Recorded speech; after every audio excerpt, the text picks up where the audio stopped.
Hey everybody, Alex Kazor, SteelersDepot.com back for some Pittsburgh Steelers breaking news, and this is significant coming out of the NFL. Just a few moments ago, the NFL has announced that they have postponed the Thursday night Thanksgiving game between the Pittsburgh Steelers and Baltimore Ravens to Sunday afternoon. As of this recording, which is just after 1 o'clock my time, on Wednesday, there's not been an announcement on the official time or network the game will be broadcast on. I'm sure that news will come out maybe by the time you're watching the video. I can maybe put that in the comments below.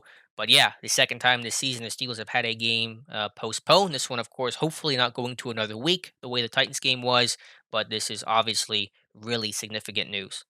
According to ESPN, up to 7 Ravens players has tested positive so far, and I think that's the big reason why this game was postponed, not just because of the number of cases in Baltimore, but the slow trickle of more players testing positive by the day.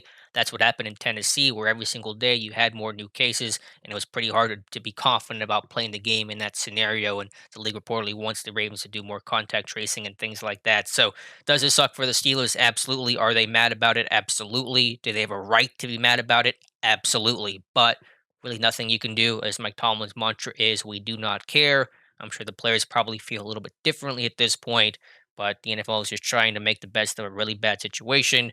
And it's just unfortunate for Pittsburgh. So this game will be pushed back to Sunday. Doesn't really change the projection and the analysis of the game, of course, but I'm sure a lot of fans, myself included, were looking forward to watching the Steelers play on Thanksgiving, a primetime moment. Tomlin talked about the importance of the game and how much it meant to him and the team to get to have that opportunity. The only upside, of course, is that these players can now be at home and have Thanksgiving traditionally before Sunday's game. But obviously, really sucks for the Steelers, and they're really nothing else you can really say about that. So let me know your thoughts in the comments below about the NFL's decision. If you agree with it, if you don't agree with it, I'm guessing which way Steeler fans are leaning, but let me know your thoughts in the comments below. Thank you guys for listening, and we'll talk to you soon.